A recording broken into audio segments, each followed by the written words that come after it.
AF-73 Hindi. Lionel को अपनी ताकत का एहसास हुआ।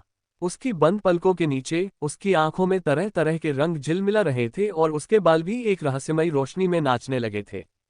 लियोनेल की त्वचा उसके निजी कमरे की मंद रोशनी में भी पॉलिश धातु की तरह चमक रही थी। हालांकि जब उसकी आंखें खुली तो उसकी निगाहें आश्चर्यजनक रूप से शांत थीं, हालांकि कहीं ज्यादा गहरी। अपने सामने के खालीपन को देखकर लियोनेल ने आह भरी। अपने मेटल बॉडी को बेहतर बनाना बिल्कुल भी सस्ता नहीं था। और हालांकि अब वह शायद हवा में वार करके और ज्यादा अयस्क बना सकता था, लेकिन इसके लिए जाहिर तौर पर सहनशक्ति की जरूरत थी। सिर्फ ज्यादा ऊर्जा पाने के लिए अपनी ऊर्जा को कम करना उसके लिए कितनी मूर्खता होगी। हालांकि युद्ध में खुद को ठीक करने के लिए यह उपयोगी हो सकता है, लेकिन फिर भी बेहतर होगा कि वह ऐसी परिस्थितियों के लिए इन अयस्कों का भंडार अपने पास रखे। इन अयस्कों को बनाने की लागत प्रभावशीलता इसके लायक नहीं थी। हालांकि अगर बात उन्हें मजबूत हमले या बचाव में इस्तेमाल करने की हो तो वह बिल्कुल अलग बात थी। लियोनेल जो नई जादूगरी कलाएं बनाना चाहता था वे इन्हीं अयस्कों पर केंद्रित होंगी। यही कारण था कि उसने अभी तक चौथे आयाम के स्तर पर नई जादूगरी कलाओं का निर्माण शुरू नहीं किया था। केवल इसी तरह वह अपनी शक्ति का अधिकतम उपयोग कर पाता। लगता है अब आईना की सलाह मानने और वैलिएंट हॉल के प्रशिक्षण कक्षों का दौरा करने का सही समय है। शायद तब मैं इस संस्था से कुछ हासिल कर सकूं। लेकिन पहले लियोनेल ने एक जानी पहचानी अंगूठी निकाली, लेकिन जब उसने उसे अपनी हथेली में घुमाया तो उसे जो एहसास हुआ उससे वह तुरंत हैरान रह गया।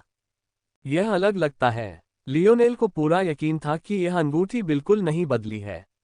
उसके ड्रीम स्कल्प्ट ने यह सुनिश्चित किया था कि वह ऐसी कोई गलती न करे और उसने इस रहस्यमयी अंगूठी को बहुत पहले ही अपने ड्रीमस्केप में संजोकर रख लिया था।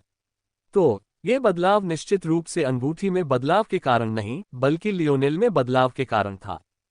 तो यह इस तरह है। लियोनेल की आंखें चमक उठीं। जैसे ही उसने अंगूठी को छुआ उसे कई बातें स्पष्ट रूप से दिखाई देने लगीं। पहली बात, ये पांचवें आयाम के अयस्कों से बनी थी। दूसरी बात, यह इस स्तर पर 7 अलग अलग प्रकार के अयस्कों से बनी थी। तीसरी बात, वह एक साधारण स्पर्श से ही इस्तेमाल किए गए अयस्कों को पहचान सकता था। चौथी बात, वह अंगूठी के पिघलने और निर्माण की कुछ प्रक्रियाओं को भी देख सकता था। लियोनेल को ऐसा महसूस हुआ कि यदि वह अब अंगूठी को ड्रीम स्कल्प्ट करेगा तो उसे पहले की तुलना में बहुत कम समय लगेगा। इस बदलाव में चौंकाने वाली बात जानकारी नहीं थी, क्योंकि लियोनेल के ड्रीम स्कल्प्ट ने उसे बहुत पहले ही इस बारे में सूचित कर दिया था। चौंकाने वाली बात यह थी कि यह जानकारी उसे बिल्कुल नए तरीके से दी गई थी। लियोनेल को पूरा यकीन था। उसकी पृथ्वी संबंधता ने एक बड़ी छलांग लगा दी थी। उसने इतनी छोटी सी बात को नजरअंदाज कर दिया था। जैसे जैसे लियोनेल अपने धातु शरीर को निखारता गया, ऐसा लग रहा था कि उसकी पृथ्वी के प्रति आत्मीयता भी बढ़ेगी। लेकिन यह वृद्धि लियोनेल की अपेक्षा से कहीं ज्यादा थी। इसका एकमात्र कारण उसके धातु शरीर और उसके जादूगर कोर के बीच का तालमेल था। इस क्षण लियोनेल को लगा कि उसे मोरालेस परिवार के किसी प्रतिभाशाली व्यक्ति के समान पृथ्वी जैसा लगाव हो गया है, जो उनके चौथे आयामी धातु शरीर के टियर 9 में प्रवेश कर गया है। और यह एहसास बादलों पर ऊंचे खड़े होने जैसा था। पहले लियोनेल इस 5वें आयाम की दुनिया में केवल 10 मीटर की दूरी तक ही नियंत्रण कर सकता था, लेकिन अब उसे लगा कि 100 मीटर की दूरी पर भी नियंत्रण करना कोई बड़ी समस्या नहीं होगी। लियोनेल ने गहरी सांस ली और अपने मन को शांत किया। अभी इन बातों में उलझने का समय नहीं था। यह अंगूठी क्या है? लियोनेल ने अंततः पूछा, गुनगुनाहट। सीड को जवाब देते हुए, यह एक कुंजी है। लियोनेल ने अपनी भौहें उठाईं। किस चीज की चाबी? शब्दकोश ने कोई जवाब नहीं दिया। लियोनेल को कैमलॉट जोन में एक बार पहले भी ऐसा अनुभव हो चुका था। ऐसा लग रहा था कि शब्दकोश को इसका जवाब नहीं पता था।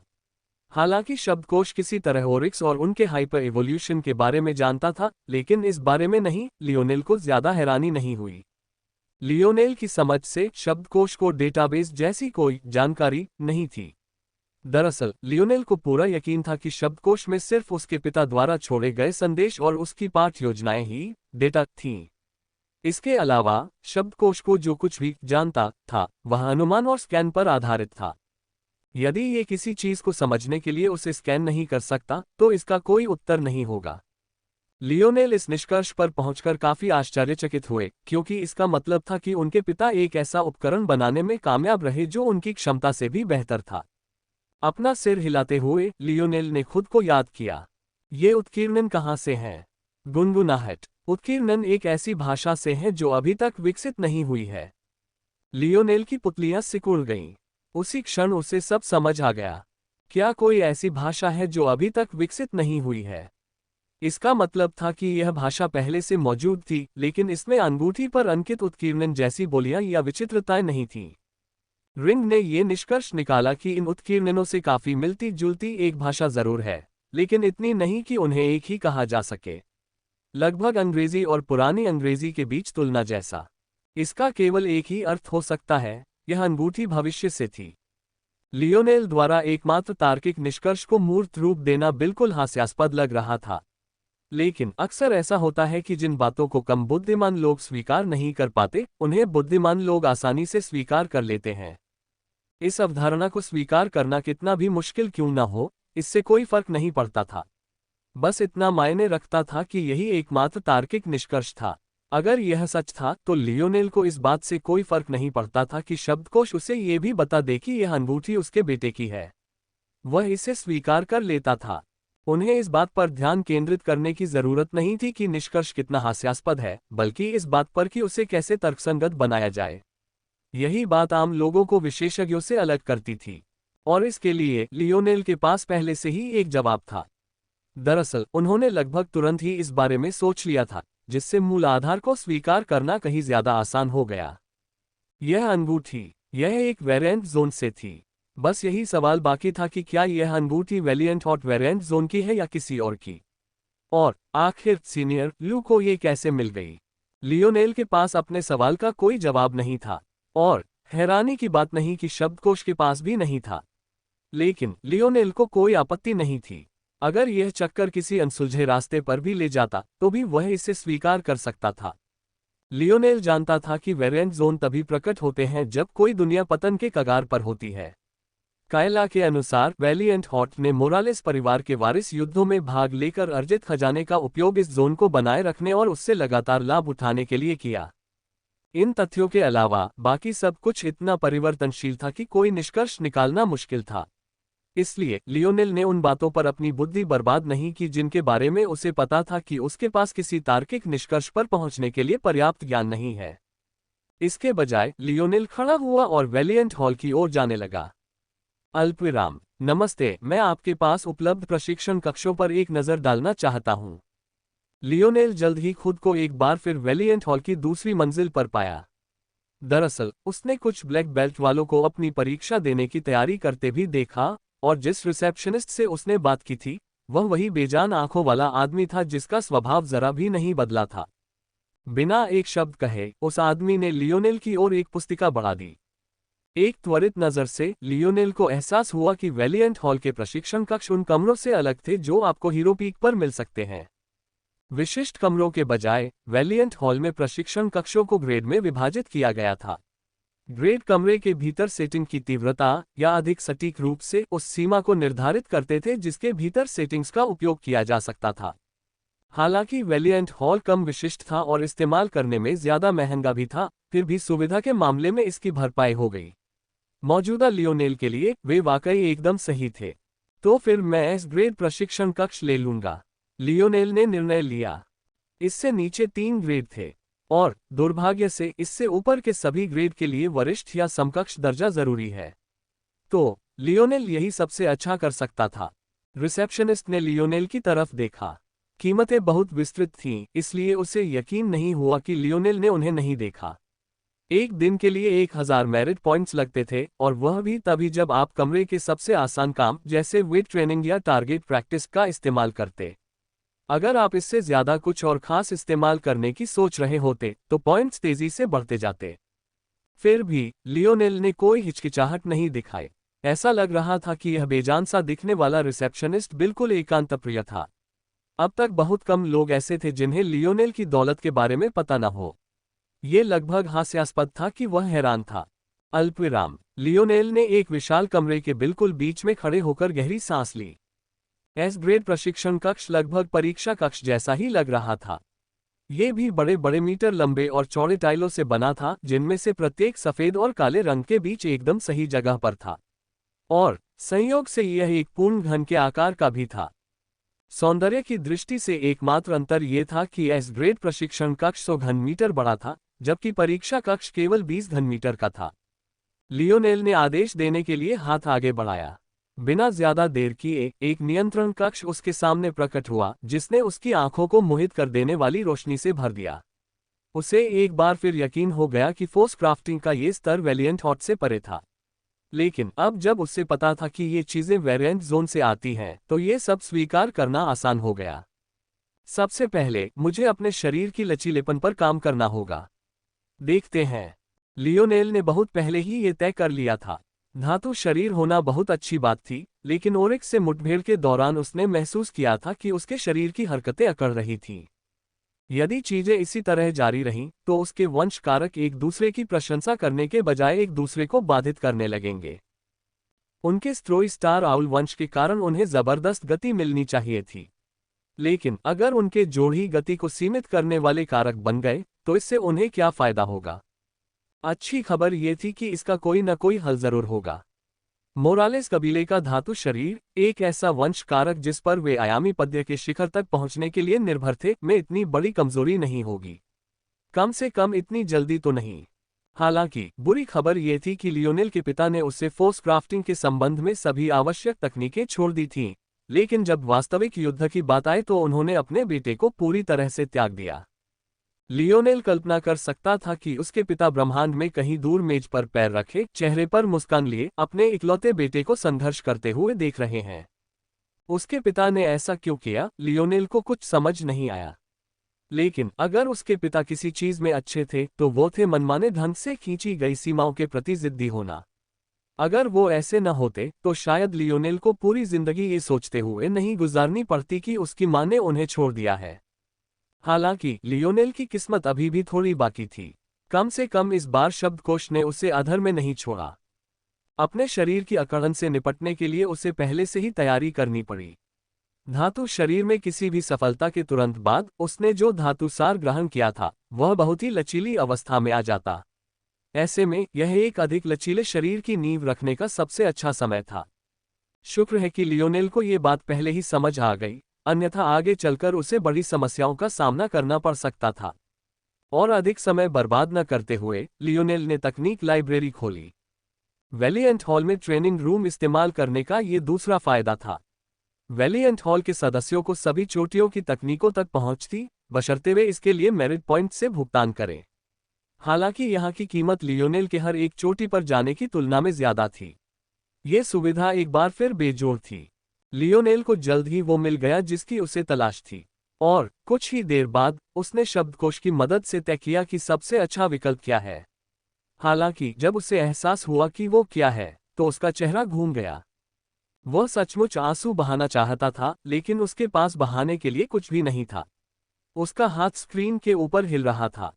108 उगते सूरज, लेस देन विवरण ग्रेटर दैन, लेस देन 36 अस्त होते सूर्य के लिए पूरक योग तकनीकें। ये सलाह दी जाती है कि इन तकनीकों का अभ्यास चंद्र साथी द्वारा किया जाए ताकि संभावित चोट से बचा जा सके। केवल इसी तरह आप अपने सूर्य साथी के उदय को अधिकतम कर पाएंगे। लियोनेल ने स्वीकार का बटन दबाते हुए अपनी आंखें बंद कर लीं। उसे लग रहा था जैसे वह अपनी मासूमियत का एक हिस्सा हमेशा के लिए खो रहा है। चाहे कुछ भी हो, वह आईना को इस बारे में नहीं बता सकता था, वरना वह इसे कभी भुला नहीं पाएगा। जब यह तकनीक लियोनेल को बताई गई तो सब कुछ और भी बदतर हो गया। जैसा कि उम्मीद की जा सकती है, 108 उगते सूरज में ठीक 108 स्थितियां थीं, और सभी इस तरह से चुनी गई थी कि सूरज सचमुच उगे।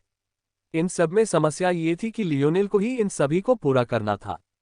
भाड़ में जाए, वैसे भी ऐसा नहीं है कि यहां इसे देखने वाला कोई है। तो लियोनेल ने शुरुआत की। प्रशिक्षण कक्ष की मदद से न केवल उन्हें तकनीक दिखाई गई, बल्कि एक लाइव मॉडल भी मौजूद था जिसे उन्हें अभ्यास करना था। कम से कम मॉडल को ऐसे पोज देते हुए देखना लियोनेल को खुद ऐसा करते देखने से कहीं बेहतर था। ये पोज शुरू से ही मासूमियत से थे। शुरुआती कुछ पोज सामान्य स्ट्रेचिंग से ज्यादा कुछ नहीं थे। इनकी खासियत ये थी कि इन पोजीशंस को पूरा करने के लिए किस तरह से बल का संचार किया जाता था और उसका इस्तेमाल किया जाता था। बल के इस विशेष प्रयोग के कारण लियोनेल को अपने पैर की उंगलियों को छूने या अपनी पीठ को मोड़ने की कोशिश करने मात्र से ही पसीना आ जाता था। हालात और भी बदतर होते गए।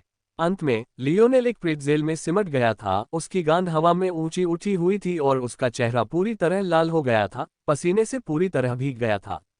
अच्छी खबर ये थी कि जब तक वह 108वें पोज में पहुंचा तब तक वह इतना थक चुका था कि उसे ये भी अंदाजा नहीं था कि उसके पोज कितने शर्मनाक थे। लेकिन बुरी खबर यही थी कि आगे भी यही होता रहा।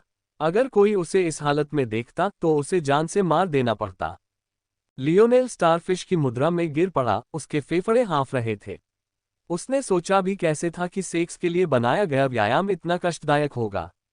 क्या सेक्स इतना कठिन था? लियोनेल कांप उठा। तभी लियोनेल को कुछ अजीब सा एहसास हुआ।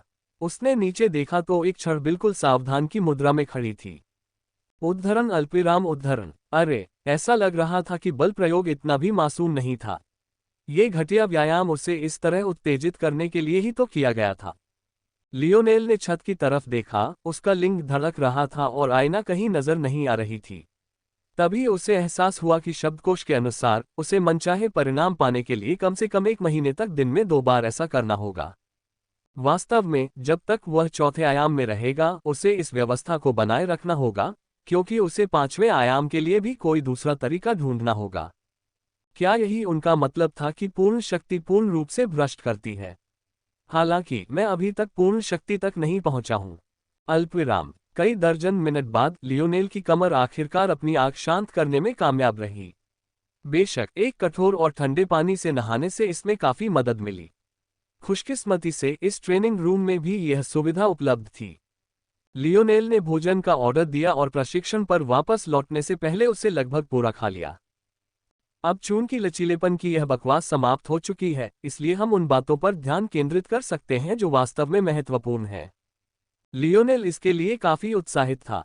उसे लगा कि उसका शरीर पहले से कहीं ज्यादा हल्का, ज्यादा शक्तिशाली और विस्फोटक हो गया है। और ये 108 राइजिंग सन के सिर्फ एक राउंड के बाद ही हुआ था। अब वह इसका इस्तेमाल करने के लिए तैयार था। कुछ चीजें थीं जो लियोनेल करना चाहता था। एक तो उसकी भाला विद्या बहुत ही साधारण थी। अब तक लियोनेल के सभी हमले सबसे सरल किस्म के थे जो किसी नए डोजो में दाखिल हुए बच्चे को सिखाए जा सकते थे। उसके पास एकमात्र भाला विद्या तकनीक कॉल ऑफ द विंड थी, लेकिन वह तकनीकी रूप से एक संशोधित तीरंदाजी तकनीक थी। विडंबना यह है कि उसने इसे अपने धनुष के साथ कभी इस्तेमाल नहीं किया। अब तक call of the wind Lionel के लिए युद्ध में इस्तेमाल करने लायक नहीं रह गया था, इसलिए उसने कभी इसका इस्तेमाल नहीं किया। सरल और सीधे हमले करना ज्यादा फायदेमंद था, लेकिन अब उसके पास असली तकनीकों का इस्तेमाल करने के लिए समय और पैसा दोनों थे। सच तो ये था कि कॉल ऑफ द विंड कमजोर नहीं थी। ये सी ग्रेड रिवॉर्ड थी जिससे ये टियर 3 या 4 तकनीक बन जाती। लियोनेल अब भी इसका प्रभावी ढंग से इस्तेमाल कर सकता था। मुख्य समस्या ये थी कि इसे भाले की तकनीक में बदलने के बाद यह उससे भी कमजोर हो गया। और लियोनेल के पास लिटिल ब्लैक स्टार के बिना पवन तत्व के प्रति कम लगाव था, इसलिए उसे अपनी निशानेबाजी में किसी भी चीज से ज्यादा एक बाधा लगने लगी। अब लियोनेल क्या करना चाहता था ये साफ था। वह कुछ ऐसी भाला तकनीकें ढूंढना चाहता था जो उसके अनुकूल हो और उसे ज्यादा शक्तिशाली विस्फोटक शक्ति प्रदान करें। ऐसा करने के बाद उसे निश्चित रूप से कुछ ऐसी धनुष तकनीकें ढूंढनी थी जो उसके अनुकूल हों। फिलहाल वह केवल मलिन के परीक्षण से सीखी गई तकनीकों का ही उपयोग कर रहा था। और हालांकि वे अच्छी थीं और संख्या में भी काफी थीं, फिर भी उनमें वह एक ही वार की ताकत नहीं थी जिसकी लियोनेल तलाश कर रहा था। अगर ऐसा न होता तो उसे ओरिक्स से भागने के लिए मजबूर न होना पड़ता। इसके अलावा लियोनेल अपना ध्यान अपने मेटल बॉडी और मैच कोर तालमेल के इर्द गिर्द नई मैजार्ट्स बनाने पर केंद्रित करेंगे। जहां तक गति तकनीकों की बात है, लियोनेल के पास पहले से ही एक तकनीक थी जो उसे बहुत पसंद थी और जो उसके लिए बिल्कुल उपयुक्त थी। अब तक भी वो उसकी पूरी क्षमता का पता नहीं लगा पाया था। लियोनेल ने सोचा कि अंतिम बात यह है कि वह स्टाइल्स पर भी गौर कर सकते हैं और शायद सबसे महत्वपूर्ण बात यह है कि लियोनेल ये देखना चाहते थे कि क्या वैलिएंट हॉट के पास और भी संसाधन हैं जो उन्हें ये समझने में मदद कर सकते हैं कि अपने ड्रीम फोर्स का बेहतर उपयोग कैसे किया जाए। भले ही वह वैलिएंट हॉट से घृणा करता था, लेकिन अगर वह ऐसा न करता तो वह अभी भी ज्यादा शक्तिशाली ड्रीम फोर्स की बजाय सामान्य सोल फोर्स का इस्तेमाल कर रहा होता। लियोनेल को लगा कि अब समय आ गया है कि वह अपनी ड्रीम फोर्स की असली क्षमता को समझे। इस विचार के साथ लियोनेल ने भाला तकनीक का एक पैनल खोला। लियोनेल को जल्द ही एहसास हो गया कि ये तकनीकें बहुत जल्दी बहुत महंगी हो जाती हैं। उसने अभी अभी जो योग तकनीक खरीदी थी उसकी कीमत सिर्फ कुछ 100 मेरिट पॉइंट्स थी। लेकिन लियोनेल जिन टियर 7 और उससे ऊपर की भाला तकनीकों पर विचार कर रहा था, उनकी कीमत सबसे सस्ते में भी कई हजार थी, और उनकी संख्या भी इतनी कम नहीं थी कि उन्हें दसियों हजार में ही गिना जा सके। हालांकि अगर दूसरे लोग इसे वहन कर सकते थे तो लियोनेल के लिए यह एक बूंद से ज्यादा कुछ नहीं था। दरअसल अब वह सिर्फ आईना की वजह से ही इस खर्च के बारे में सोच रहा था। उसने कभी नहीं बताया था कि इन जगहों का इस्तेमाल कितना महंगा है, और लियोनेल को पूरा यकीन था कि उसे उसकी योग्यता के बारे में अच्छी जानकारी है। मुझे लगता है कि अगली बार जब मैं उससे मिलूंगा तो मुझे उसे ढेर सारा उपहार देना होगा। लियोनेल ने अपना सिर हिलाया और ध्यान केंद्रित करने लगा। उसे न केवल एक ऐसी तकनीक या शायद ऐसी तकनीकों की आवश्यकता थी जो उसकी रुचियों के साथ अच्छी तरह से मेल खा सके, बल्कि उसे ये भी चाहिए था कि दो मुंह वाले भाले के साथ प्रयोग करते समय उनमें टकराव न हो। लियोनेल का सबसे शक्तिशाली हथियार उसका क्वासी सिल्वर दोमुहा भाला था। ये शर्म की बात होगी अगर उसे किसी कठिन युद्ध में उसे इसे निकालने के लिए मजबूर होना पड़े और पता चले कि वह इसका पूरी तरह से इस्तेमाल नहीं कर पा रहा है। लियोनेल ने तुरंत ही उन सभी भाला तकनीकों को समाप्त कर दिया जो उसकी रुचि के अनुरूप नहीं थीं।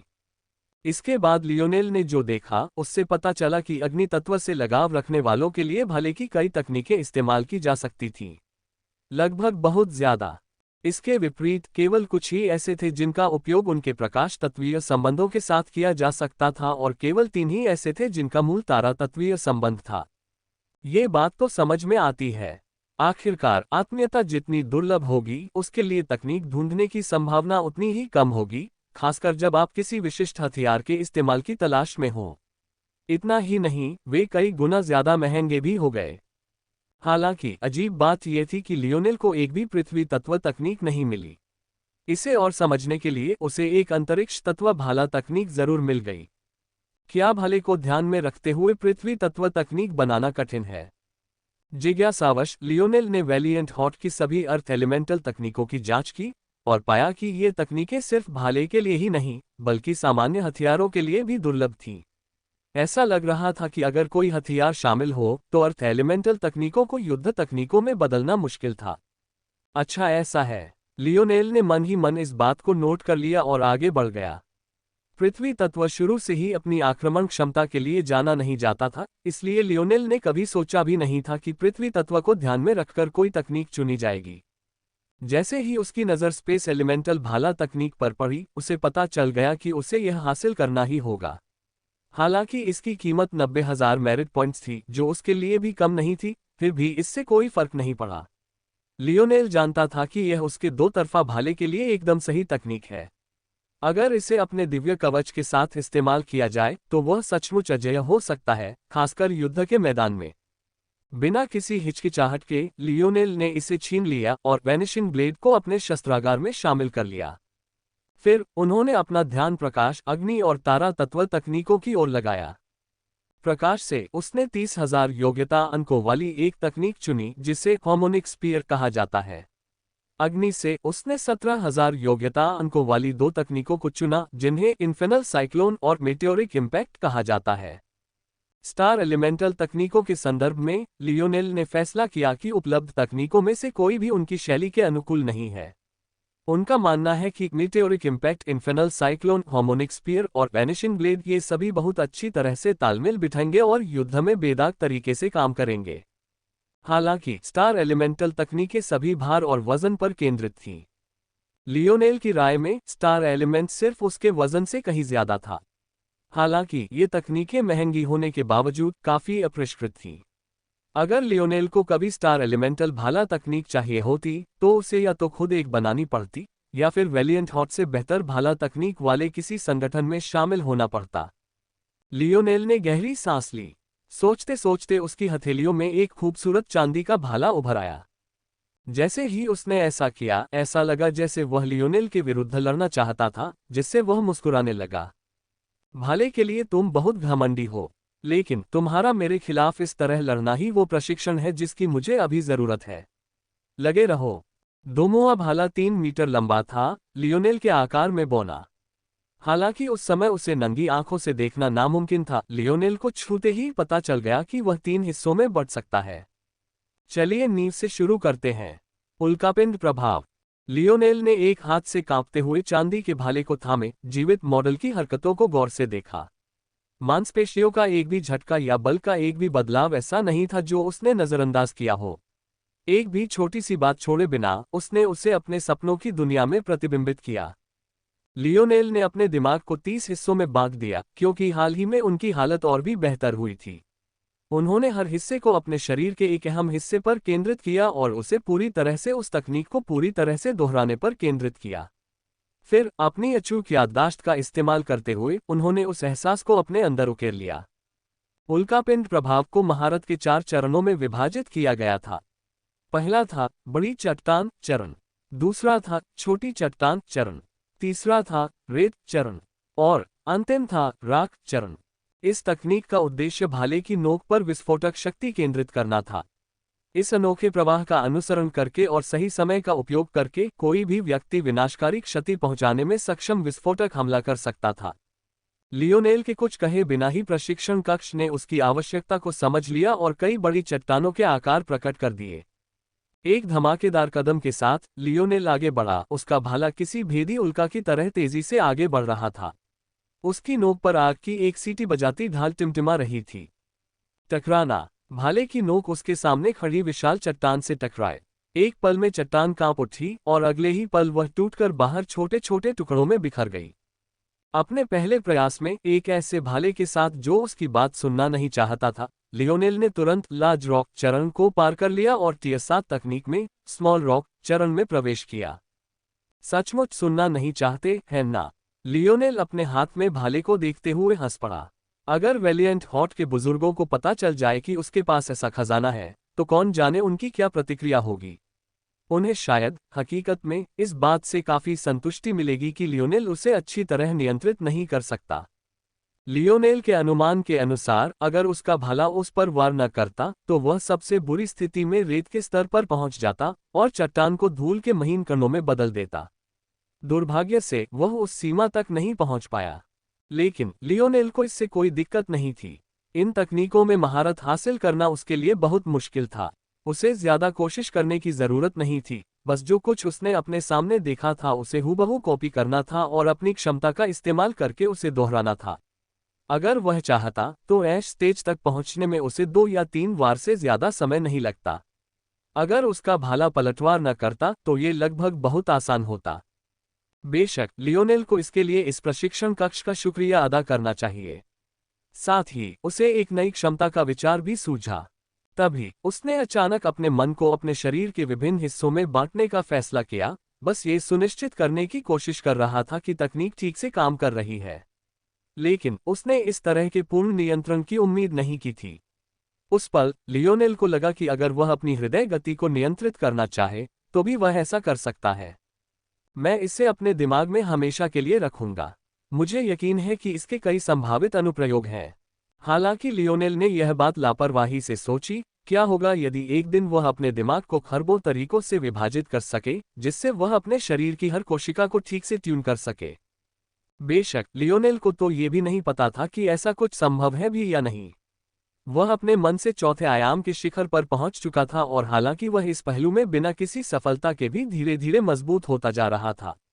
विकास के लिए इससे ज्यादा जगह तो हो नहीं सकती थी, है ना? लियोनेल ने अपना सिर हिलाया और एक बार फिर ध्यान केंद्रित किया। अल्पविराम। आग का एक गोला कमरे में सीटी बजा रहा था। लियोनेल के हाथ एक दूसरे के ऊपर थे। उसका दोधारी भाला असंभव गति से घूम रहा था और इधर उधर हिल रहा था। लियोनेल के चेहरे पर पसीने की बूंदें थीं, लेकिन उसकी ठंडी निगाहों ने मानो हवा को जमा दिया था। शू शू शू। लियोनेल के भाले से आग के घूमते हुए पहिए जमीन पर ऐसे लुढ़क रहे थे जैसे किसी दुश्मन पर मौत का जाल टूट पड़ा हो। उन्होंने अपने रास्ते में आने वाली हर चीज को नष्ट कर दिया तथा संपर्क में आने पर उसे धूल में बदल दिया। लियोनेल ने अपना भाला अपनी कमर के चारों ओर घुमाया और उसकी गति तेज होती गई, जैसे आग का एक गोला हवा में उछल रहा हो। ऐसा लग रहा था मानो हर चक्कर के साथ एक ज्वाला का चक्र चल रहा हो, जो लियोनेल को अनंत लाल काली लपटों के एक जाइरोस्कोप में घेर रहा हो। विस्फोट विस्फोट विस्फोट। लियोनेल के सामने जो भी पत्थर आया वह तुरंत ही टूट गया, जिससे उसके टुकड़े कमरे में चारों ओर बिखर गए। इन्फेनल साइक्लोन की ताकत निर्विवाद थी और ये मेटियोरिक इम्पैक्ट से ज्यादा निर्दयी थी, हालांकि इसे नियंत्रित करना ज्यादा मुश्किल था। लेकिन टियर 8 ब्लैक ट्रेजर के लिए यह अपेक्षित था। इन्फेनल साइक्लोन इसी व्यापक और घूमने वाले भाले की तकनीक पर आधारित था।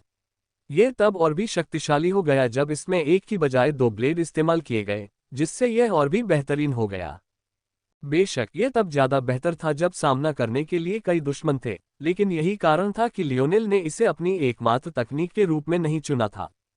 चरणों की बात करें तो इन्फेनल साइक्लोन में कोई भी नहीं था, बल्कि इसमें चाल के रुख थे। इन्हें फॉरवर्ड स्पिन और रिवर्स स्पिन में विभाजित किया गया था, जिन्हें कई पुनरावृत्तियों में तोड़ा जा सकता था, जिन्हें समझाने की जरूरत नहीं थी। हालांकि महत्वपूर्ण बात यह थी कि जब एक निश्चित सीमा तक महारत हासिल कर ली जाती थी, तो ये ज्वाला के चक्र भाले से निकलकर तबाही मचा सकते थे। इन्फेनल साइक्लोन के लिए इसे महारत का चरम रूप माना जाता था और लियोनेल को अभी भी इसे नियंत्रित करने में परेशानी हो रही थी। उसकी सटीकता थोड़ी कमजोर थी और पहिए उतने कॉम्पैक्ट और शक्तिशाली नहीं थे जितने वह चाहता था, लेकिन उसे लग रहा था कि वह जल्द ही इसे समझ लेगा। अल्पविराम। लियोनेल ने गहरी सांसें ली।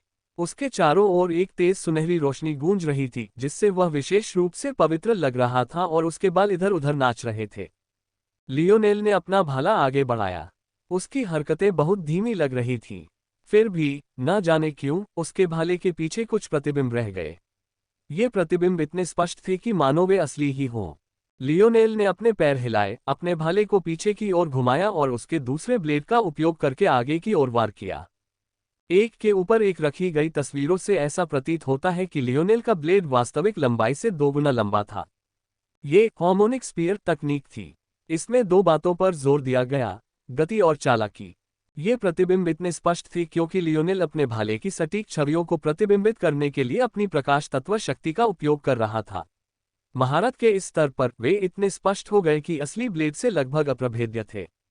जब इस भ्रम को तकनीक की गति के साथ जोड़ा जाता तो लियोनेल को ऐसा लगता जैसे वह वास्तविकता से धीमी गति से चल रहा हो।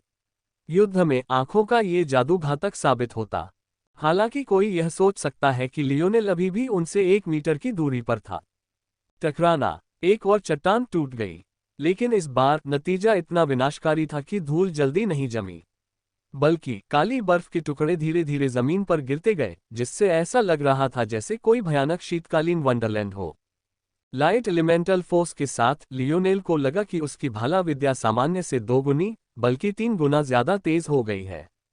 हार्मोनिक स्पीयर के साथ उसे इंसानों के बीच एक देवता जैसा महसूस हुआ। हार्मोनिक स्पीयर को भी चरणों में बनाया गया था, लेकिन दूसरों के विपरीत इसमें कोई सीमा नहीं थी। ये पूरी तरह से इस बात पर निर्भर था कि आप एक साथ कितनी आफ्टर इमेजेस बना सकते हैं। हालांकि लियोनेल को लगा कि दर्जनों को बनाए रखना उसके लिए कोई समस्या नहीं है। उसे लगा कि यह उपयोगी नहीं होगा। 9 उन विरोधियों के लिए सबसे उपयुक्त था जिन्हें वह जल्द ही दुश्मन कहने वाला था। एक बार जब वह इन 3 भाला तकनीकों को एक में एकीकृत करने में कामयाब हो गया और फिर उनके ऊपर लुप्त ब्लेड की परत चढ़ा दी। यहां तक कि लियोनेल ने भी अनुमान लगाया कि वह किस तरह की ताकत प्रदर्शित करने में सक्षम होगा। प्रशिक्षण कक्ष में एक तीर तेजी से चला। हवा के फटते हुए थपेड़े एक प्रभामंडल की तरह उसके चारों ओर एक पल के लिए मंडराते रहे, फिर वह तीर की तरह उड़ गया। हालांकि अगर गौर से देखा जाए तो यह तीर किसी सामान्य इंसान के धनुष से छूटने के लिए बहुत बड़ा लग रहा था। यह एक ऐसी शक्ति से घिरा हुआ था जिसने इसके भार और आकार को कहीं ज्यादा ठोस बना दिया था। जिस क्षण यह विपरीत दीवार से टकराया तथा कई तैयार पत्थरों को चीरता हुआ रास्ता बना, प्रशिक्षण कक्ष हिल गया। लियोनेल ने धीरे से अपना धनुष हटा दिया। पिछले कुछ दिनों में उसने इस कमरे का बहुत कुछ बिगाड़ा था। उसे हैरानी थी कि यह अभी तक ढहा नहीं था। बेशक उसका पीछे हटने का कोई इरादा नहीं था। वैलिएंट हॉट ने उसे जो कुछ भी सहना पड़ा था, उसके बाद शायद कुछ प्रशिक्षण कक्षों को नष्ट करना ही उसके लिए बदला लेने का सबसे अच्छा तरीका होगा। अपना सिर हिलाते हुए लियोनेल ने दिन के लिए योग का अपना दूसरा दौर शुरू किया। लियोनेल इस बात से बहुत हैरान थे कि ये योगासन उन्हें कितनी मदद कर रहे थे। बिना किसी अतिशयोक्ति के अगर उन्हें इस आंशिक एकांतवास के दौरान सीखी गई सबसे अच्छी तकनीक चुननी हो तो वह 108 राइजिंग सन्स होगी। जाहिर है ये सबसे शक्तिशाली नहीं था और इसका सीधा इस्तेमाल युद्ध में नहीं किया जा सकता था। लेकिन लियोनेल को इससे जो फायदे हुए उन्हें कम करके नहीं आंका जा सकता। लियोनेल को लगा कि उसका समन्वय आसमान छू रहा है। साथ ही उसकी गति और ताकत में भी थोड़ी बढ़ोतरी हुई है। उसका शरीर जितना लचीला होता गया, लियोनेल को अपनी सीमाओं से लड़ने के लिए उतना ही कम प्रयास करना पड़ा और इस तरह वह अपनी ताकत का उतना ही सीधा और प्रभावी ढंग से इस्तेमाल कर पाया। लियोनेल के अनुमान से लचीलेपन में एक छोटी सी वृद्धि ने उसके शरीर में व्यापक परिवर्तन ला दिया, विशेषकर इसलिए क्योंकि लियोनेल शुरू से ही उच्च स्तर के समन्वय वाला व्यक्ति था। इन सब बातों से लियोनेल को बहुत खुश होना चाहिए था, लेकिन हकीकत इसके उलट थी। बेशक इस नाखुशी का पोज देने की शर्मिंदगी से कोई लेना देना नहीं था। लियोनेल बहुत पहले ही इस शर्मिंदगी से उबर चुका था, बल्कि ज्यादा गंभीर बात यह थी कि इसने लियोनेल की एक बड़ी समस्या को सामने ला दिया। इस बार लियोनेल एक पहलू चुन पाया था जिसमें वह सुधार कर सकता था और उसे ठीक कर सकता था। लेकिन अगली बार क्या होगा? लियोनेल आईना जैसा नहीं था जिसे अपने शरीर को बेहतरीन तरीके से प्रशिक्षित करने का कोई सहज ज्ञान हो। लियोनेल को हर चीज का अनुमान लगाना पड़ता था और अक्सर अंदाजा लगाना पड़ता था। लियोनेल ने कभी सपने में भी नहीं सोचा था कि अपने शरीर में थोड़ा लचीलापन लाने से इतने बड़े और व्यापक बदलाव आ जाएंगे। इस वजह से लियोनेल को कुछ छूट जाने का डर सताने लगा। क्या हो अगर कोई और आसान तरीका हो जिसे वह अभी तक पूरी तरह समझ नहीं पाया हो? क्या हो अगर कोई जरूरी प्रशिक्षण तरीका हो जिसे उसे अभी शुरू करना चाहिए ताकि भविष्य की नींव रखी जा सके जिसके बारे में वह पूरी तरह अनजान है? ऐसी स्थिति में लियोनेल बस आहें ही भर सकता था। अपने विभाजित मन में से एक को हमेशा अपने शरीर की स्थिति पर ध्यान देने के लिए समर्पित करना, इस संबंध में वह सबसे अच्छा कर सकता था। अपना अभ्यास समाप्त करने के बाद लियोनेल ने एक बार फिर ठंडे पानी से स्नान किया और पूरे परिवार के लिए पर्याप्त भोजन खा लिया। उसके बाद उसने अपना ध्यान पुनः नियंत्रण पैनल पर लगाया। इस समय लियोनेल अपनी उपलब्धियों से काफी संतुष्ट था। उसने भाला चलाने की 4 तकनीकें, एक बेहतरीन धनुष तकनीक सीख ली थी और उसके पास कई नई जादूगरी कलाओं के लिए रूपरेखा भी थी, जिनका परीक्षण और विन्यास अभी भी उसकी स्वप्नलोक में किया जा रहा था। फिलहाल लियोनेल ने कोई स्टाइल न चुनने का फैसला किया। उन सभी को देखने के बाद लियोनेल को कोई भी ऐसा नहीं मिला जो वाकई इसके लायक हो। हालांकि ब्रेव सिटी में जब उसने पहली बार इन स्टाइल्स के बारे में सुना था तो ये बेहद शक्तिशाली लग रहे थे, लेकिन महीनों बाद लियोनेल को एहसास हुआ कि ये पार्लर ट्रिक से ज्यादा अलग नहीं है। लियोनेल ने पाया कि इन शैलियों का उपयोग करने के लिए अपनी मनस्थिति बदलना उसकी सर्वोत्तम युद्ध स्थिति में बाधा बन रहा था, और इन्हें बनाए रखने के लिए अपने मन को विभाजित करना भी इसी तरह उसके सर्वोत्तम स्वरूप में बाधा डाल रहा था। लियोनेल एक ठंडा और गणनाशील योद्धा था। उसने अपनी और अपने विरोधियों की चालों को बड़ी सावधानी से अनगिनत संख्याओं में बांट दिया था जिन्हें बहुत कम लोग समझ पाते थे। हालांकि इनमें से कोई भी शैली बिल्कुल वैसी नहीं थी, और जो भी थीं वे लियोनेल द्वारा खुद बेहतर ढंग से किए जा सकने वाले किसी काम की सस्ती नकल लगती थीं। इसलिए लियोनेल ने स्टाइल्स को समय की बर्बादी समझते हुए उन्हें फिलहाल नजरअंदाज कर दिया। इसके बजाय उसने ड्रीम फोर्स पर वेलिएंट हॉट की हर चीज पर ध्यान दिया। उसकी आंखें उत्साह से चमक उठीं। यदि यह सब ठीक रहा तो वह अपनी क्षमता को एक नए स्तर पर ले जाने में सक्षम हो सकते हैं। स्वप्न शक्ति की एक खासियत जो इसे बाकी सभी प्रकार की शक्तियों से अलग करती थी, वही ये थी कि चेतना वाले हर जीव में ये शक्ति मौजूद थी। हो सकता है कि ज्यादातर लोगों में ये बहुत कम मात्रा में दिखाई देती हो, लेकिन इससे ये तथ्य नहीं बदला।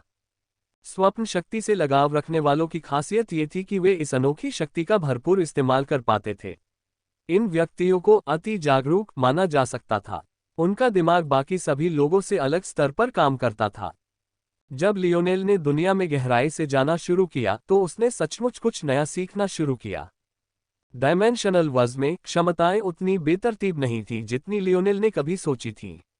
हालांकि यहाँ वहाँ अनोखी, अज्ञात क्षमताओं के उदाहरण हमेशा मिलते रहते थे, फिर भी ज्यादातर क्षमताओं को परिभाषित श्रेणियों में बांटा जा सकता था और बहुत विशिष्ट तरीकों से वर्गीकृत किया जा सकता था। इस ग्रेडिंग प्रणाली को एबिलिटी इंडेक्स के नाम से जाना जाता था और इसे व्यापक रूप से स्वीकार किया गया था। संभवतः एबिलिटी इंडेक्स की समझ के कारण ही आटे इतनी आसानी से समझ पाया कि लियोनेल में संवेदी प्रकार की क्षमता थी। उदाहरण के लिए टेलीकाइनेटिक व्यक्तियों के क्षमता सूचकांक को ही लीजिए। इन लोगों को उनकी क्षमता के आधार पर 4 श्रेणियों में विभाजित किया गया था। पहले स्तर को नियंत्रण कहा गया, दूसरे स्तर को शक्ति कहा गया, तीसरे स्तर को प्रवर्धन कहा गया और चौथे और अंतिम स्तर को उदात्तीकरण कहा गया।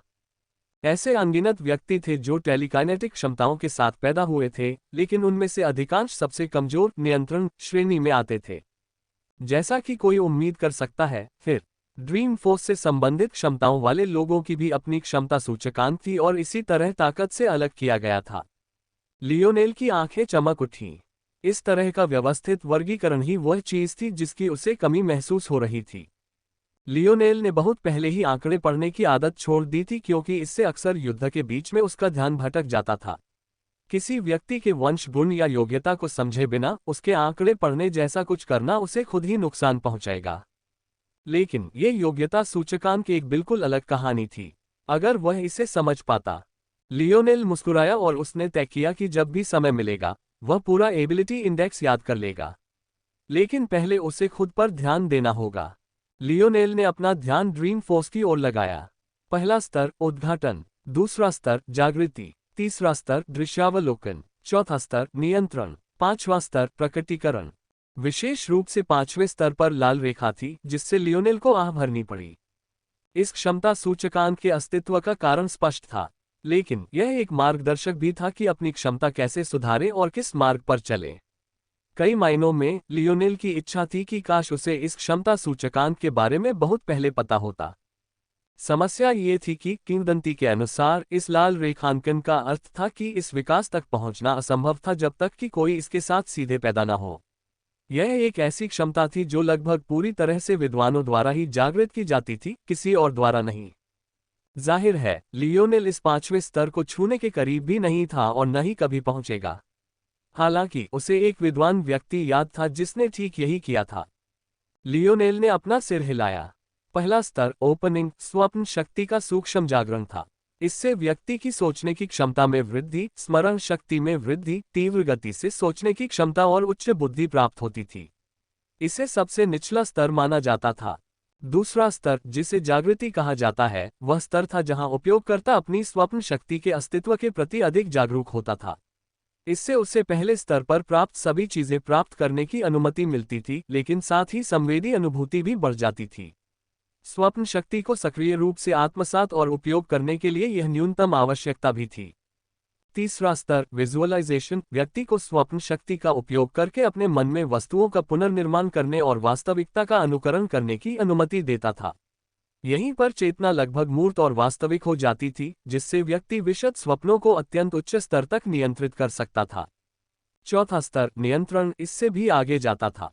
निम्नतम स्तर पर यह व्यक्ति को अपने मन और इंद्रिय बोध को नियंत्रित करने, उसे अपनी इच्छानुसार बढ़ाने और मंद करने की अनुमति देता था। उच्चतम स्तर पर व्यक्ति अपनी चेतना को नियंत्रित करके अपने शरीर के हर पहलू को, यहां तक कि सूक्ष्मतम स्तर तक नियंत्रित कर सकता था। पांचवें स्तर को बेशक समझाने की जरूरत नहीं थी। इनमें से प्रत्येक स्तर पर किसी को दक्षता के 3 ग्रेड दिए जा सकते थे। अगर लियोनेल को खुद को ग्रेड देना होता तो वह खुद को विजुअलाइजेशन स्तर के तीसरे ग्रेड पर मानता। दरअसल वह मानता था कि उसने नियंत्रण स्तर की ओर आधा कदम बढ़ा लिया है। इस क्षमता सूचकांक ने वाकई चीजों को एक नया परिप्रेक्ष्य दिया। हमेशा ऐसे लोग रहे हैं जो हमसे बेहतर थे। लियोनेल जहां भी जाता अपनी सारी प्रतिभाओं से लैस होता, लेकिन क्या ये स्वाभाविक नहीं था? ये तो बस 5वें आयाम की दुनिया थी, जबकि उसके पिता कम से कम 7वें आयाम की दुनिया से थे। अगर लियोनेल वाकई ये देखना चाहता था कि वह कहां तक पहुंचता है, तो उसे पहले उन उच्च स्तरीय दुनियाओं के प्रतिभाशाली खिलाड़ियों का सामना करना होगा। अगर वह बिना किसी नुकसान के बाहर निकलता है, तभी वह अपना सिर ऊंचा रख पाएगा। फिलहाल लियोनेल केवल उन लोगों को धमका रहा था जिनका शुरुआती स्तर उससे बहुत कम था। क्षमता सूचकांक इस आधार पर समायोजित किया जाता है कि आप अपनी सर्वोत्तम शक्ति कहां प्रदर्शित कर सकते हैं। स्पष्ट रूप से कोई भी 7वें आयाम का अस्तित्व चौथे आयाम की दुनिया में अपनी क्षमता का उच्चतम स्तर प्रदर्शित करने में सक्षम होगा। लेकिन क्या वे 7वें आयाम की दुनिया में भी ऐसा कर पाएंगे, यह एक बिल्कुल अलग मामला है। इस समय लियोनेल की क्षमता 5वें आयाम के शिखर पर मानी जा रही थी। हालांकि उसे केवल चौथे आयाम की स्वप्न शक्ति और उसके तीसरे आयाम के अस्तित्व से ही बल मिल रहा था। ओह, लियोनेल ने जितना अधिक गहराई से पढ़ा, उतना ही अधिक उसे एहसास हुआ कि उसने स्वयं को कम आंका था। लियोनेल ने गलती से मान लिया था कि चूंकि उसकी क्षमता 5वें आयाम में है, इसलिए वह पहले से ही 5वें आयाम के मानक पर है। इसलिए यह तथ्य कि वह 5वें आयाम की कल्पना कर सकता है, सामान्य बात थी। हालांकि वह गलत था, बहुत गलत। हर चीज का आधार ये था कि आप किस आयाम में थे। तीसरे आयाम में रहते हुए भी लियोनेल अपनी क्षमताओं को अथाह स्तर तक सीमित कर रहा था। यह समझना मुश्किल था। आखिरकार लियोनेल का मन और शरीर दोनों ही चौथे आयाम में थे। उसकी क्षमताएं 5वें आयाम में थीं, जबकि वह जिस स्वप्न शक्ति का प्रयोग करता था वह भी चौथे आयाम में थी। तो आखिर समस्या क्या थी? यहां अंतर यह था कि आयामों में प्रवेश कोई शक्ति वृद्धि नहीं थी। यह आणविक स्तर पर एक व्यक्ति का मूलभूत परिवर्तन था। इसे कहने का सबसे सरल और साहसिक तरीका यही था कि आप ईश्वरत्व की ओर बढ़ रहे थे। सचमुच, आपसे निचले आयाम में रहने वालों के लिए आप किसी ईश्वर से कम नहीं थे। लियोनेल इस पूर्ण परिवर्तन से तब तक नहीं गुजर पाया जब तक वह तीसरे आयाम से बाहर नहीं निकल गया। दुर्भाग्य से वह आयामी शुद्धि के बाद के भाग के बिना ऐसा नहीं कर सकता था। सच तो ये था कि लियोनेल अन्य पहलुओं में उच्च आयामों में कदम रख पाने में सक्षम था। इसका एकमात्र कारण उसकी प्रतिभा थी। उसकी क्षमता उसके वर्तमान स्तर से कहीं अधिक थी, इसलिए जो अड़चनें किसी और के लिए होती वे उसके लिए मौजूद ही नहीं थीं। लेकिन इनमें से किसी ने भी इस तथ्य को नहीं बदला कि उनकी समग्र क्षमताएं एक विशाल तृतीय आयामी लंगर के कारण दब गई थीं। ये सब एक बात कहने के लिए था। तथ्य यह है कि लियोनेल अपनी वर्तमान स्थिति में चौथे स्तर नियंत्रण को प्रदर्शित कर सकता है, यहां तक कि 5वें आयामी दुनिया में रहते हुए भी जिसने उसे दबा दिया होगा उसे एक राक्षस से कम नहीं बनाता। मैं समझ गया। लियोनेल को एहसास हुआ। यही वजह थी कि उसका मन लगातार बनता हुआ था। शुरू से ही वह कभी किसी सीमा तक नहीं पहुंचा था, और शायद अपने दुश्मनों का अनुकरण करने में उसे इतनी परेशानी होने का एकमात्र कारण यही था। लियोनेल की अपनी क्षमता की समझ में एक बड़ी छलांग लगी। ऐसी स्थिति में ड्रीम फोर्स के उपयोग और हेरफेर के बारे में आपके पास क्या जानकारी है? लियोनेल ने ड्रीम फोर्स के बारे में वैलिएंट हॉट के पास मौजूद सारी जानकारी को बहुत गंभीरता से पढ़ना शुरू किया। उसे हैरानी हुई कि उसमें काफी जानकारी थी, लेकिन लियोनेल को जल्द ही समझ आ गया कि कैसे युद्ध में जितनी भी क्षमताएं सामने आ सकती हैं और जितनी भी विनाशकारी हो सकती हैं, उनमें से शायद सबसे अधिक भयावह क्षमता ड्रीम फोर्स से संबंधित थी। चेतना से जुड़े मामले पूरे अस्तित्व में सबसे रहस्यमय थे। किसी ऐसे व्यक्ति का सामना करना जो इसे नियंत्रित कर सकता था, चुनौतीपूर्ण था। इसलिए यहां दी गई जानकारी का संबंध वैलिएंट हॉट के पराक्रम से कम और समग्र रूप से डायमेंशनल वस के फोकस से ज्यादा था। हालांकि इतना तो समझ में आता था, लियोनेल ने खुद को जो क्षमता सूचकांक दिया था वह संवेदी स्वप्न शक्ति प्रकार का था। हालांकि इसके अलावा भी कई अन्य थे। इन सभी के लिए सभी का अंत एक ही लाल रेखांकित अभिव्यक्ति स्तर पर हुआ, लेकिन पहले 4 और लगभग 3 या 2 स्तरों में बहुत अंतर था। उदाहरण के लिए एक प्रकार का भ्रमात्मक स्वप्न बल भी था। ये लोग मन की चालें चलाने और दूसरों को अपनी मनगढ़ंत दुनिया में धकेलने में माहिर थे। ये कहना सही होगा कि युद्ध में कोई भी ऐसे व्यक्ति से नहीं टकराना चाहता था। लियोनेल ने जो पहली बातें सीखीं, उनसे वह दंग रह गया। स्वप्न शक्ति एक प्रकार की आत्मिक शक्ति है। फिर भी मैं अब तक इसे किसी भी अन्य शक्ति की तरह ही मानता रहा हूं। लियोनेल को लगा जैसे वह खुद को लात मार रहा हो। विचारधारा में यह एक साधारण सा बदलाव था, लेकिन इतना महत्वपूर्ण कि उसकी समझ की मेज ही पलट गई। बल और आत्मबल में क्या अंतर था? सबसे आसान अंतर तो मूर्तता का था। बल किसी के भी परिवेश में मनमर्जी से बदलाव ला सकता है। उदाहरण के लिए लियोनेल अपने बल से सीधे अपने शरीर को मजबूत बना सकता था। इसी तरह उसके बल सशक्तिकरण विचलन भी सीधे पर्यावरण पर लागू हो सकते थे। जब लियोनेल ने अपनी लाइट एलिमेंटल फोर्स का इस्तेमाल किया तो उसके पैर सीधे उससे घिर गए। जब उसने अपनी स्कारलेट स्टार फोर्स का इस्तेमाल किया तो उसके अंग इससे झुलस गए। जब लियोनेल ने अपनी मेटल बॉडी को सक्रिय किया तो उसका शरीर सीधे उससे मजबूत हो गया। ये सभी क्षमताएं बल से संबंधित थीं। लेकिन आत्मा बल के बारे में क्या? अगर लियोनेल को आत्मिक शक्ति का इस्तेमाल करना होता था तो आमतौर पर उसे एक माध्यम की जरूरत होती थी। यह माध्यम आमतौर पर एक बल कला के रूप में आता था, बिल्कुल कैमलॉट के जादूगरों की तरह। कैमलॉट में किसी को अपनी जादूगरी कलाओं को प्रदर्शित करने के लिए अपने आत्मिक दबाव का इस्तेमाल करना पड़ता था। यह तथाकथित आत्मिक दबाव ठीक वही आत्मिक बल था जिसका यहां जिक्र किया जा रहा है। जादूगर कलाओं के अभाव में मेरे लिए किसी भी प्रकार की तरलता के साथ जादूगर क्षमताओं का उपयोग करना तब तक संभव नहीं हो पाया जब तक। लियोनेल का शरीर मानो जम गया। वह खुद को कांपने से लगभग रोक नहीं पाया। वर्तमान लियोनेल एक विचार मात्र से ही तत्वों को अपनी इच्छानुसार मोड़ सकता था। उसका शरीर ही इसके लिए एक आदर्श माध्यम बन गया था। हालांकि ये केवल इसलिए संभव था क्योंकि उसने अपना जादूगर कोर बना लिया था। पहले लियोनेल अपने जादूगर कोर के बिना भी तत्वों को बलपूर्वक नियंत्रित कर सकता था, लेकिन तब वह जो शक्ति प्रदर्शित कर सकता था वह अब की शक्ति का 10वां हिस्सा भी नहीं थी।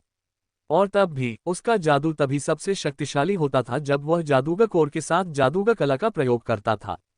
ये सब अचानक लियोनेल पर एक टन ईंटों की तरह टूट पड़ा।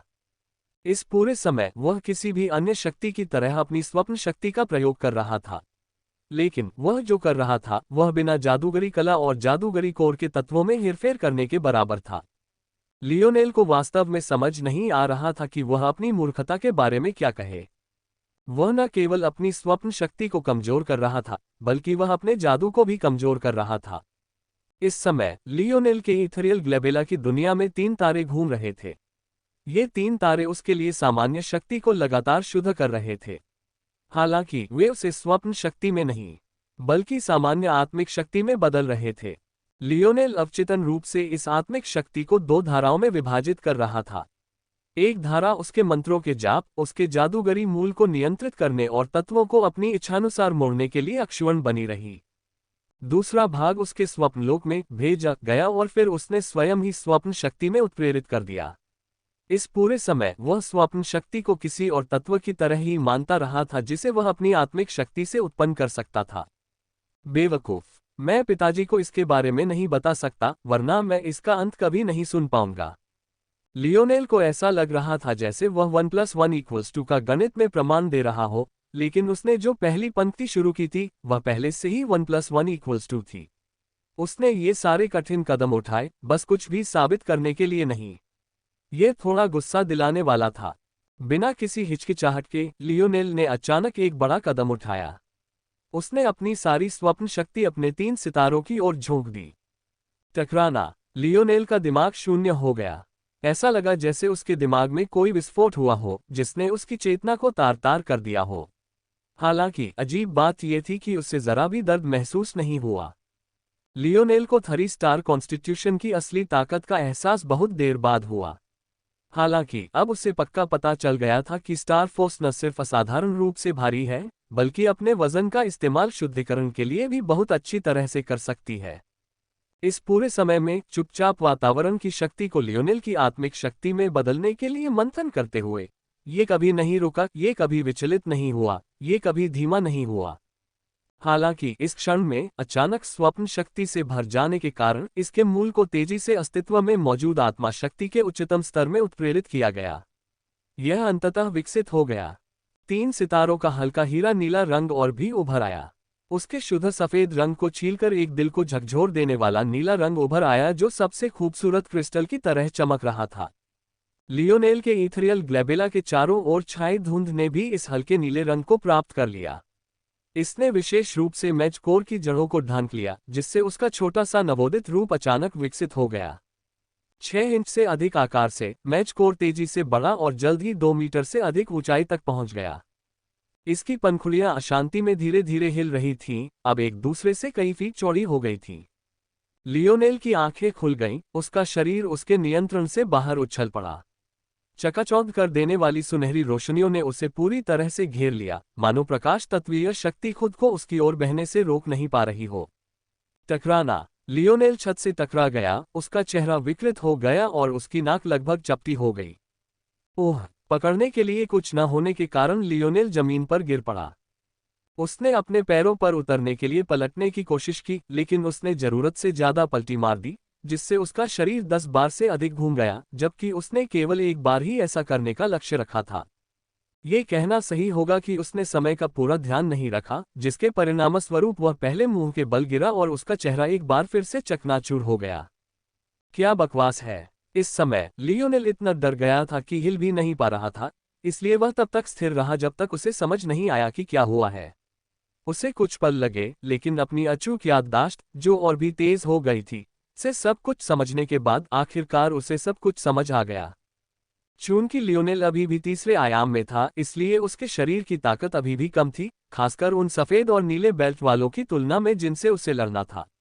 हालांकि उसका दिमाग तो साथ दे सकता था, लेकिन उसका शरीर अक्सर नहीं दे पाता था। इसकी भरपाई के लिए लियोनेल ने लगभग हमेशा अपनी स्पीड ब्रांच लाइनेज फैक्टर को सक्रिय रखा, बस स्थिति के अनुसार अलग अलग स्तर पर। इससे उसे अपनी कमजोरियों की भरपाई करने में मदद मिली। उसकी गति शाखा उसे अपने आसपास के प्रकाश तात्विक बल का उपयोग करके अपनी गति को कई गुना बढ़ाने की अनुमति देती थी। ये लाभ उसके जादूगर कोर के निर्माण के बाद और भी बढ़ गया। लेकिन अभी अभी बहुत अधिक प्रकाश तत्व बल आ गया था, जिसके कारण उसे अपनी क्षमता से अधिक बड़े अंतर से सुधार करना पड़ा। कारण तो बहुत सरल था, लेकिन इसका कारण ये वास्तव में हैरान करने वाला था। अपने शरीर पर एक बार हाथ फेरने से ही लियोनेल को कई परिवर्तन महसूस हुए। उसके 3 सितारे अब सीधे ड्रीम फोर्स का निर्माण कर रहे थे और ऐसा लग रहा था कि वे 10 गुना बढ़ गए हैं। उनकी विस्फोटक वृद्धि के कारण लियोनेल के इथरियल ग्लेबेला के भीतर का स्थान भी काफी बढ़ गया था। मेरी आंतरिक दृष्टि की सीमा कुछ 100 मीटर से बढ़कर 5वें आयाम की दुनिया में भी 10 किलोमीटर से अधिक हो गई है। मेरा जादूगर कोर 10 गुना से अधिक बढ़ गया है। मेरा दिमाग अब 60 से अधिक तरीकों से विभाजित हो सकता है। मेरा जादू आसानी से 10 गुना अधिक शक्तिशाली है। लियोनेल पूरी तरह से असमंजस में था। अभी एक हफ्ते पहले ही वह इसी बात को लेकर चिंतित था। लचीलेपन से मिलने वाले फायदों से वह लगभग वंचित रह गया था। और यहीं उसकी उस ताकत में 10 गुना से भी ज्यादा इजाफा हुआ जो अब तक अछूती रही थी। आत्मा शक्ति के सबसे शुद्ध और उच्चतम रूप के रूप में स्वप्न शक्ति कैमलॉट की जादू प्रणाली के उपयोग के लिए आदर्श थी। लियोनेल ने इसके साथ जो बल कलाएं खींची, वे एक भी प्रतीक बदले बिना तुरंत कई गुना अधिक शक्तिशाली हो गईं। इस समय लियोनेल को अपने कोच को अभी पूरी तरह से स्वस्थ करने का पूरा भरोसा था। अगर ऐसा इसलिए नहीं होता कि उसे यकीन नहीं था कि उस बुरे आदमी को वापस धरती पर कैसे भेजा जाए, तो वह पहले ही ऐसा कर चुका होता। लियोनेल को अंततः अपनी ताकत का पूरा अंदाजा हो गया और वह छत की ओर उड़े बिना ही बैठ गया। उसने अपने हाथों को नीचे देखा और सिर हिलाया। और कितनी चीजें छूट रही थीं वो। बस दर्शनशास्त्र में थोड़े से बदलाव से ही उसे इतनी ताकत मिल गई थी। उसके और कितने विचार गलत थे। अंत में लियोनेल की भौहें गायब हो गईं, उसकी निगाहें तेज हो गईं। इस पर विलाप करना समय की बर्बादी थी। वह उस तरह का व्यक्ति नहीं था। चूंकि उसे इस दुनिया में ज्ञान की कितनी कीमती कीमत का एहसास हो गया था, इसलिए उसे बस जितना हो सके उतना ज्ञान ग्रहण करना था। वह इस जगह से जाने से पहले वेलिएंट हॉट से सारी जानकारी छीन लेगा। अल्पविराम। दिन बीतते गए। वादे के मुताबिक आईना हफ्ते में एक बार लियोनेल से मिलने जरूर आती थी, लेकिन इससे उसे और भी ज्यादा निराशा ही हाथ लगती थी। आईना लियोनेल की बढ़ती ताकत को लेकर बहुत संवेदनशील थी। जब भी प्रशिक्षण की बात आती तो वह पानी में डूबी मछली की तरह लगता था। उसने उसे सिर्फ एक हफ्ते के लिए छोड़ा था, लेकिन वह अचानक इतना शक्तिशाली हो गया था कि वह उसकी सीमाओं को समझ नहीं पा रही थी। उसके लिए ये समझना मुश्किल था। हालांकि उसकी भावनाएं काफी विरोधाभासी थीं। उस दिन जोन में जब उसने कहा कि वह नहीं चाहती कि लियोनेल बदले, तो उसका यही मतलब था। शायद एक औरत का जटिल दिमाग इसी तरह काम करता है। एक तरफ वह लियोनेल को इस बात के लिए डांट रही थी कि वह हत्याओं के प्रति बहुत ज्यादा उदासीन है और अपने दुश्मनों के साथ बहुत ज्यादा नर्म है। लेकिन दूसरी तरफ वह खुशमिजाज लड़का जिसके चेहरे पर हमेशा मुस्कान रहती थी, लियोनेल का वह रूप नहीं था जिसे वह खोना चाहती थी। वह पहले ही बहुत से लोगों को खो चुकी थी। शुरुआत में वह लियोनेल से बिल्कुल भी खुलकर बात नहीं करना चाहती थी और यही एक बड़ी वजह थी। और शायद अब भी यही एक वजह थी। उसे नहीं पता था कि अगर उसे कभी लियोनेल को भी खोना पड़ा तो वह क्या करेगी। लियोनेल को छलांग और सीमा से आगे बढ़ते हुए, आयामी छंद के हुक को और अधिक गहराई तक डूबते हुए देखकर आईना को नहीं पता था कि उसे कैसा महसूस करना चाहिए। क्या उसे इस बात पर खुश होना चाहिए कि उसका प्रेमी और भी ताकतवर होता जा रहा है, या उसे जितना हो सके उसे इस क्रूर दुनिया से दूर रखने की कोशिश करनी चाहिए। भावनाएं उसे हर तरफ से खींच रही थीं, लेकिन जवाब न मिलने पर वह उन्हें और भी गहराई में दबा सकती थी, जैसा कि वह हमेशा करती थी। वह मुस्कुराई जब उसने लियोनेल को खुशी खुशी अपना खाना खाते हुए देखा और अपनी जटिल भावनाओं को अपने अंदर ही दबाए रखा। तारांकन तारांकन। इस दिन आखिरकार चयन का दिन आ ही गया। उथल पुथल के दौर के कारण कई महीने आगे बढ़ जाने के कारण इस बार पहले की तुलना में कम धूमधाम रही। अन्य संगठन जो वैलिएंट हॉट की अगली पीढ़ी पर नजर रखने के लिए अक्सर आते थे, वे आश्चर्यजनक रूप से गायब थे, केवल आंतरिक सदस्य ही बचे थे। इसी आधे उत्सव और आधे गमगीन माहौल में लियोनेल और आयना का आगमन हुआ। लियोनेल ने आयना का छोटा सा हाथ थाम लिया और आगे बढ़ गया। ये दूसरी बार था जब लियोनेल इस खुले मैदान में आया था। पहली बार उसे सेल को बचाने के लिए आगे आना पड़ा था। हालांकि इस बार वह बीच में था। भाग लेने वाले ज्यादातर सदस्य श्वेत और नीली बेल्ट वाले थे। हालांकि कुछ काली बेल्ट वाले भी थे जो अपनी किस्मत आजमाना चाहते थे, लेकिन वे ज्यादातर अनुभव के लिए ही यहां आए थे और कुछ नहीं। पॉलिश्ड ग्लास के सदस्य इसमें शामिल होने के लिए ज्यादा उत्सुक नहीं थे। उन्हें अपनी युद्ध क्षमता पर भरोसा नहीं था और वे अपनी क्राफ्टिंग पर ध्यान केंद्रित कर रहे थे। पिछले कुछ हफ्तों में लियोनेल ने उन्हें जो भी ज्ञान सिखाया था, उसे देखते हुए उन्हें लगा कि उनके पास जीवन भर के लिए सीखने के लिए पर्याप्त ज्ञान है। लियोनेल के आकलन में इनमें से कोई भी बात ज्यादा आश्चर्यजनक नहीं थी। लेकिन आश्चर्य की बात यह थी कि रेडलिस भी इन भाग लेने वाले ब्लैक बेल्ट धारकों में से एक था। गोरी चमड़ी वाला और दुबला पतला मजाकिया आदमी पॉलिश्ड ग्लास से काफी देर से गायब था। लेकिन इस पल लियोनेल उसे आगे देख सकता था और खुद को चयन के लिए पंजीकृत कर रहा था। परिणाम ने लियोनेल की भौहें ऊपर उठा दी। ये तो पता ही था कि आयना और लियोनेल की तरह रेडलिस भी यहाँ लगभग 3 महीने ही रहे थे। लियोनेल का एक हिस्सा इसे ये कहकर नजरअंदाज करना चाहता था कि रेडलिस भी दूसरे ब्लैक बेल्ट वालों की तरह बस अनुभव हासिल करना चाहता है। लेकिन किसी वजह से लियोनेल को ऐसा नहीं लगा। चयन में शामिल होने के लिए एक निश्चित मात्रा में योग्यताएं अर्जित करना जरूरी था। हालांकि जो ब्लैक बेल्ट वर्षों से यहाँ थे, वे भी मुश्किल से इतनी योग्यताएं जुटा पाते थे, लेकिन रेडलिस का क्या, जो इतने कम समय से यहाँ थे। दिलचस्प। रेडलिस ने लियोनेल की निगाह को भांप लिया, उसने अपनी गर्दन घुमाई और उसे एक बड़ी मुस्कान दी तथा उसके बाद अपना पंजीकरण पट्टिका लेकर चला गया। कुछ ही देर बाद लियोनेल और आयना की बारी आई, लेकिन उन्हें ये देखकर हैरानी हुई कि रजिस्ट्रेशन का काम एक जानी पहचानी बुजुर्ग महिला संभाल रही थी। नमस्ते एल्डर मैग्नारिल, लियोनेल ने गर्मजोशी से मुस्कुराते हुए कहा। बुढ़िया ने नाक भान सिकुड़ी, जाहिर है उसे अभी भी लियोनेल के चेहरे का आकार पसंद नहीं आ रहा था। अब वह मुस्कुरा रहा था, ये बात उसे और भी बुरा लग रहा था। और उसे तो बस उसके प्यारे छात्र का हाथ इस तरह सबके सामने, उसके सामने ही थामे रहना था और कुछ नहीं। पिछले 1 महीने में आयना एक बार भी लैब नहीं आई थी। मैग्नारिल जानती थी कि उसने सिर्फ प्रशिक्षण और प्रशिक्षण के अलावा कुछ नहीं किया था। इतनी प्रतिभा को इस तरह अपनी क्षमता बर्बाद करते देखकर उसकी इंद्रियां सचमुच मरोड़ दी गईं। हालांकि इस समय मैग्नारिल केवल आज्ञाकारी रूप से ही दंपति को पंजीकृत कर सकता था। बहुत बढ़िया, उसने लियोनेल को नकली मुस्कान देते हुए कहा। जरूर, लेकिन यह मेरा नहीं होगा। लियोनेल के सहज जवाब से मैग्नारिल स्तब्ध रह गई। अंत में उसने बस उपहास किया। उसे समझ नहीं आ रहा था कि इस बदमाश को इतना आत्मविश्वास कहाँ से मिला है। मैग्नारिल ने भौहें चढ़ाईं। उसने अभी अपनी बात पूरी भी नहीं की थी कि उसे कुछ एहसास हुआ। क्या उसने सफेद वस्त्र पहना था?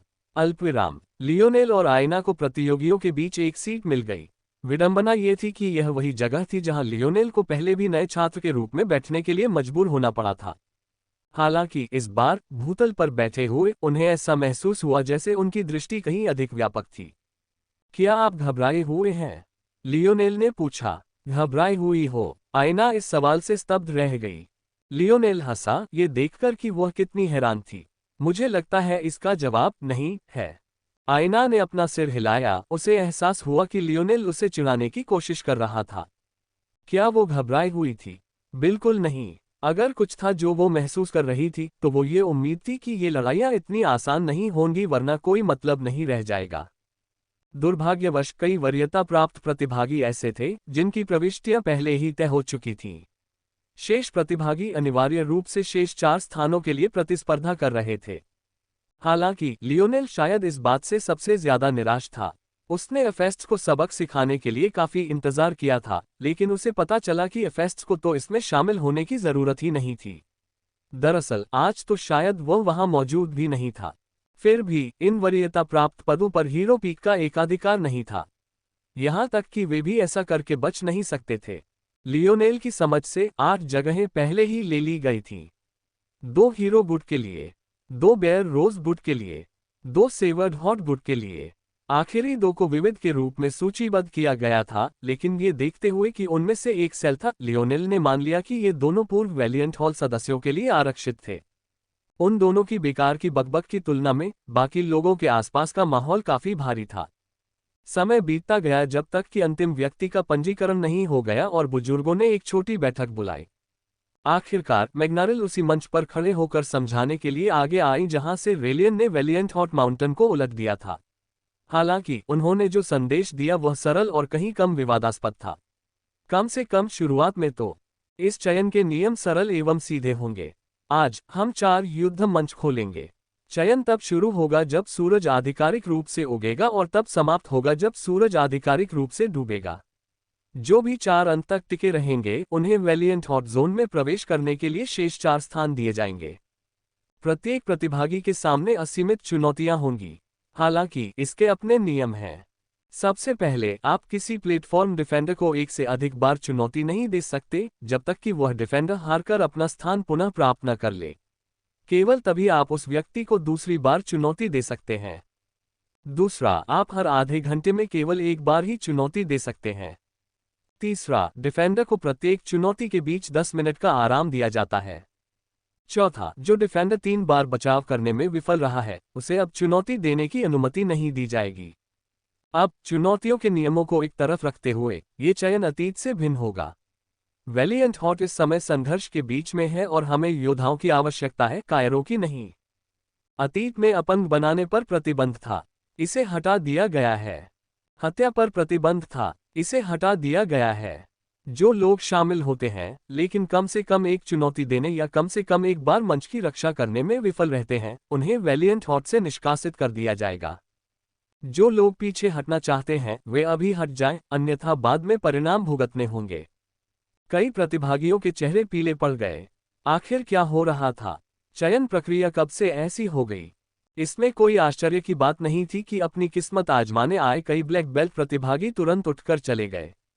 दरअसल सैकड़ों की संख्या में मौजूद प्रतिभागियों में से मैग्नारिल के शब्दों के बाद 200 प्रतिभागी भी नहीं बचे थे। ये दृश्य देखकर बुजुर्ग भावशून्य हो गए। इस समय इनमें से कई छात्रों की हिम्मत की कमी देखकर उन्हें लगा कि शायद रेयान सही था। रेलियन के तरीकों से असंतुष्ट बुजुर्गों की कोई कमी नहीं थी, लेकिन ये देखते हुए कि वे अंदर से कितने सड़ रहे थे, उसके तरीकों के प्रति नफरत को और बढ़ाना मुश्किल था। अगर हालात बहुत लंबे समय तक ऐसे ही चलते रहे और हर पीढ़ी के साथ कमजोर होते रहे तो बहुत जल्द ही कोई भी वैलिएंट हॉट माउंटेन नहीं बचेगा जिसकी बात की जा सके। उनके शत्रुओं के उन तक पहुंचने से बहुत पहले ही वे अंदर से टूट चुके थे। मैग्नारिल ने धैर्यपूर्वक इंतजार किया जब तक कि लगभग 180 लोग ही नहीं बचे। आखिरकार जब ऐसा लगा कि अब कोई भी जाने को तैयार नहीं है तो मैग्नारिल ने सिर हिलाया। हालांकि 180 उसकी उम्मीद से कम था, फिर भी यह इतना भी नहीं था कि उनके पास कोई अच्छा पौधा ही न बचे। हालांकि उसे यकीन था कि जो बचे थे उनमें से कई लोग मानते थे कि वे इतनी जल्दी हार मान सकते हैं कि उन्हें कोई नुकसान न हो, फिर भी अभी के लिए ये काफी था। हो सकता है कि रेलियन के तरीकों से वे जल्द ही और भी योद्धा पैदा कर लें। नीचे जमीन पर लियोनेल को अचानक हत्या की इजाजत मिलने पर ज्यादा बुरा नहीं लगा। उसने पहले ही इतना तो अंदाजा लगा लिया था, वह रेलियन की योजना को अच्छी तरह समझ सकता था। हालांकि उन्हें इस बात पर हैरानी हुई कि एक बार फिर रेडलिस ने पीछे हटने का कोई संकेत नहीं दिया। ये वाकई बहुत हैरान करने वाला था। अब हम शुरू करते हैं, मैग्नारिल ने ठंडे स्वर में कहा। 4 डिफेंडर्स आगे आओ। हर 10 मिनट में 4 डिफेंडर्स न चुने जाने पर बचे हुए प्रवेश कोटे में से एक कम हो जाएगा। अगर तुम पूरे 40 मिनट बर्बाद करने की सोचोगे तो न सिर्फ तुम सबके लिए कोई जगह नहीं बचेगी बल्कि तुम सबको बाहर निकाल दिया जाएगा। सभी जानते थे कि पहले डिफेंडर और चैलेंजर्स में से किसी एक को नुकसान होगा, खासकर इसलिए क्योंकि सभी को बचाव के सिर्फ 3 मौके मिले थे। लेकिन अगर हर कोई थोड़ा नुकसान उठाने से बचना चाहे तो सभी हार जाएंगे। हालांकि आश्चर्य की बात यह थी कि वहां एक जोड़ा ऐसा भी था जो एक दूसरे की ओर जानकार मुस्कान के साथ देख रहा था। एक झटके में लियोनेल और आयना आगे बढ़े। इससे पहले कि कोई कुछ कर पाता वे एक मंच पर पहुंच चुके थे। उनकी आभा स्थिर और कुछ हद तक दबंग भी थी। किसी ने भी नहीं सोचा था कि पहले 2 डिफेंडर्स व्हाइट बेल्ट की जोड़ी होंगे। और उन्हें तो यह उम्मीद भी नहीं थी कि वे व्हाइट बेल्ट होंगे जो अभी अभी वैलिएंट हॉट में शामिल हुए थे।